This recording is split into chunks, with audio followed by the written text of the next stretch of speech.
ঢাকা 14 আসনের 11 দলীয় নির্বাচনী ঐক্য বাংলাদেশ জামায়াতে ইসলামী আয়োজিত আজকের এই সমাবেশের সম্মানিত সভাপতি, এসে যিনি উপস্থিত হবেন আজকের প্রধান অতিথি, আগামী দিনের প্রধানমন্ত্রী ডাক্তার শফিকুর রহমান, মঞ্চে উপস্থিত 11 দলের সর্বস্তরের নেতৃবৃন্দ, আমার সামনে উপস্থিত মিডিয়ার ভাইয়েরা, ঢাকা 14 আসনের আমার প্রাণপ্রিয় ভাইয়েরা, বোনেরা এবং মায়েরা, সবাইকে জানাই সংগ্রামী সালাম এবং শুভেচ্ছা। আসসালামু আলাইকুম। আপনারা ভালো আছেন? ঢাকা 14 আসনে যিনি নির্বাচনে অংশগ্রহণ করছেন উনি একজন শহীদ পরিবারের সদস্য। আপনারা জানেন তো, শহীদ পরিবারের যেই আর্তনাদ, শহীদ পরিবারের যেই বেদনা, সেই কণ্ঠস্বরকে আমরা এবার জাতীয় সংসদে পৌঁছে দিতে চাই।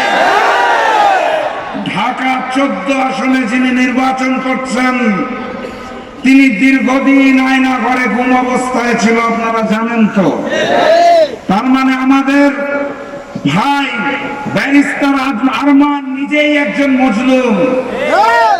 বাংলাদেশের সকল মজলুমের পক্ষ থেকে এই মজলুম কণ্ঠস্বরকে আমরা এবার জাতীয় সংসদে পৌঁছে দেব ইনশাআল্লাহ। তাহলে ঢাকা 14 মার্কাটা কি? আরো জোরে জিতে যাবে ব্যারিস্টার আরমান। এই দাঁড়িপাল্লার আগে আরেকটা ভোট আছে, মনে আছে তো নাকি? গণভোটে আকে জয়যুক্ত করতে হবে। সংগ্রামী সাথী এবং বন্ধুগণ, আপনারা জানেন গতকালকে শেরপুর জেলার উপজেলা জামাতের সেক্রেটারিকে কুপিয়ে হত্যা করা হয়েছে, জানেন তো? কে হত্যা করেছে? নব্য যেই জালেম সৃষ্টি হয়েছে সেই বিএনপি। সেই বিএনপির নির্বাচনী পরিচালনা কমিটি কিছুক্ষণ আগে প্রেস কনফারেন্স করে বলেছে শেরপুরের ঘটনার সুষ্ঠু তদন্ত করতে হবে।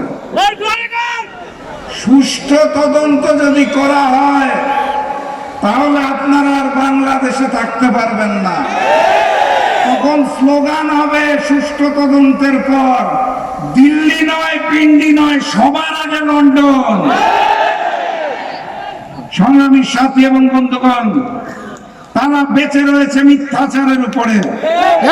আজকের এই সমাবেশে প্রবেশের মুখে আপনারা রাজপথে হয়তো লক্ষ্য করেছেন যে সুন্দর করে সাজানো একটা বাস দাঁড়িপাল্লা আছে, আগামী দিনের প্রধানমন্ত্রী ডাক্তার শফিকুর রহমানের চেহারা আছে, দেখেছেন নাকি?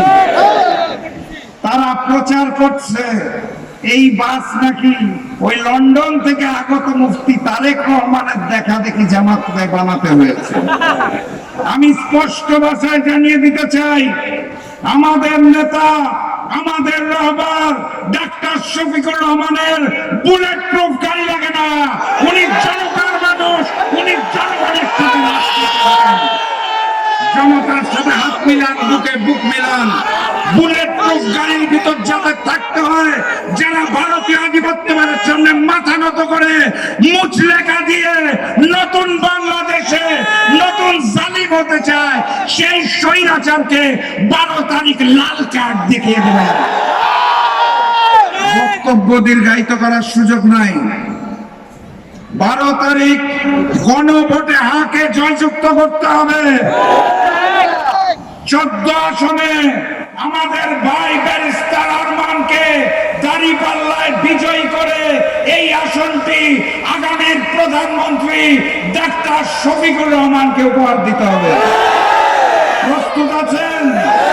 তাহলে জালেমদের বিরুদ্ধে স্লোগান ধরেন, নারায়ে তাকবীর, নারায়ে তাকবীর, নারায়ে তাকবীর।